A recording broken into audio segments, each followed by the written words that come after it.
Máte v ruke balíček semienok, možno aj trochu starších, a snívate o bohatej úrode paradajok či paprík.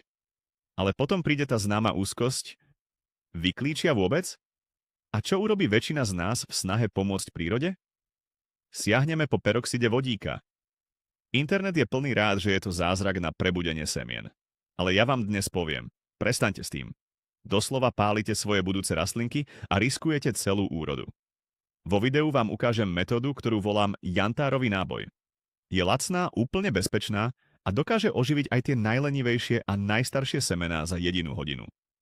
Zostaňte so mnou a uvidíte, ako jednoducho môžete zaručiť takmer 100% klíčivosť. Poďme sa na chvíľu pozrieť na ten peroxid. Prečo sa vlastne stal takým populárnym?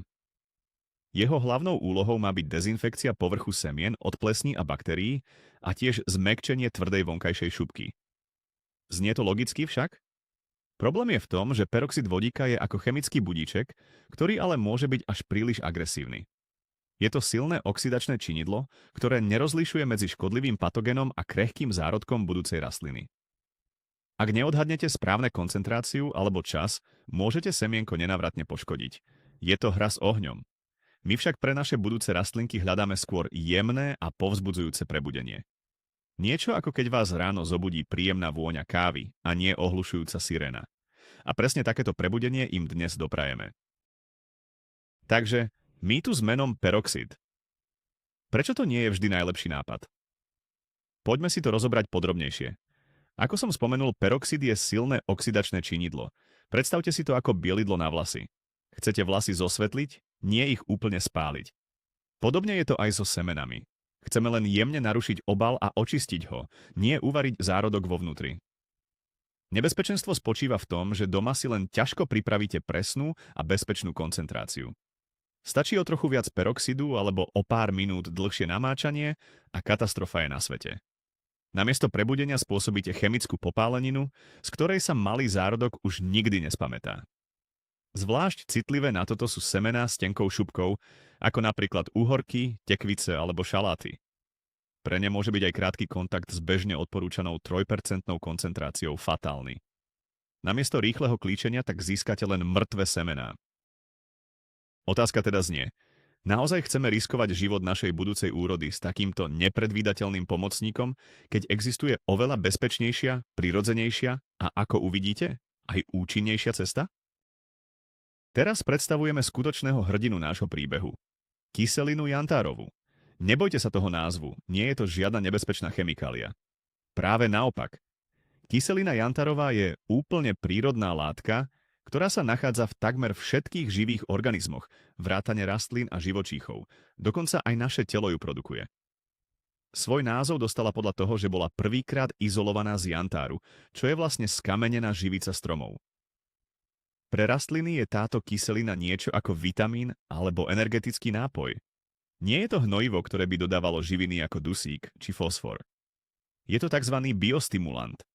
To znamená, že nepriamo pomáha rastline tým, že optimalizuje jej vnútorné procesy. Predstavte si ju ako kľúč, ktorý odomýka plný potenciál energie, ktorý je už v semienku ukrytý. Pomáha mu lepšie dýchať, efektívnejšie využívať vodu a živiny a celkovo ho posilňuje na samom štarte života. Je to ten najlepší a najjemnejší budiček, aký môžete svojim semenám dopriať. A aká je veda za týmto kúzlom? Ako presne funguje metóda jantárový náboj? Je to fascinujúce a zároveň veľmi jednoduché. Keď semienko namočíme do roztoku kyseliny jantárovej, táto látka prenikne cez jeho obal a začne pôsobiť na bunkovej úrovni. Jej hlavnou úlohou je zlepšiť bunkové dýchanie. To znamená, že pomáha bunkám v semienku oveľa efektívnejšie premieňať zásoby energie na energiu potrebnú pre rast. Je to ako optimalizovať motor v aute, aby malo pri rovnakej spotrebe paliva oveľa vyšší výkon. Okrem toho kyselina jantarová zlepšuje priepustnosť bunkových membrán.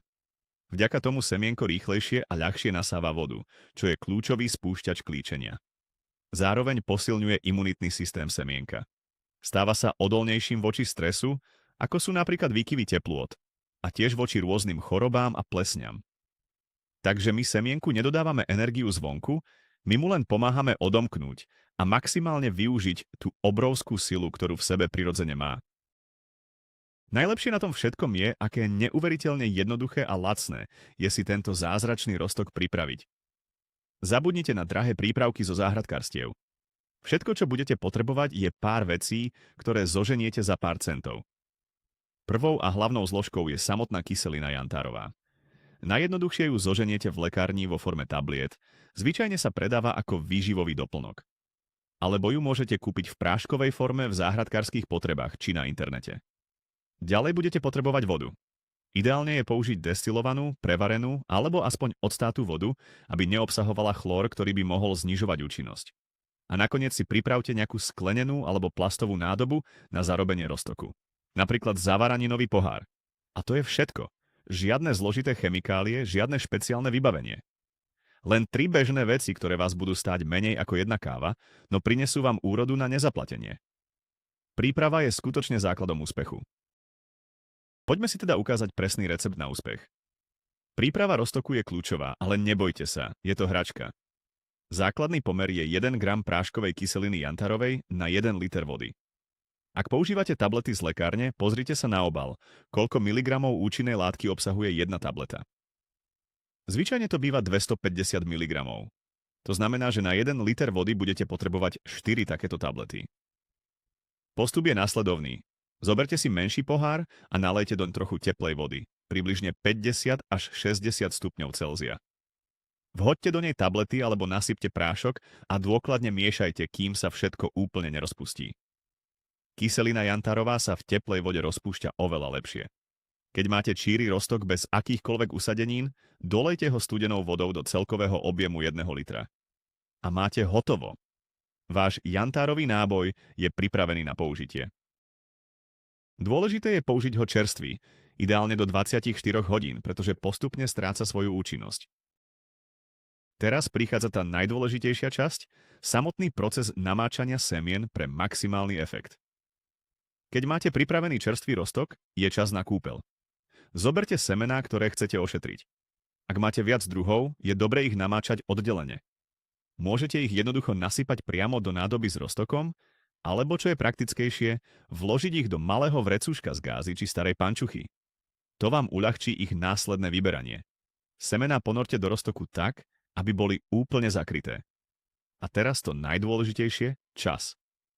Pre väčšinu bežných semien, ako sú paradajky, uhorky či bylinky, je ideálny čas namáčania presne 1 hodina. Nie viac, nie menej. Pre semená s veľmi tvrdou a hrubou šupkou, ako sú napríklad papriky, baklažány alebo niektoré kvety, môžete čas predĺžiť na 2 hodiny, ale nie viac. Počas tejto doby semienko nasaje vodu spolu s kyselinou jantárovou a vo vnútri sa naštartujú všetky životné procesy. Je to presne ten čas, ktorý potrebuje na dokonalé prebudenie. Čo robiť po tomto oživujúcom kúpeli? To je ďalší dôležitý krok.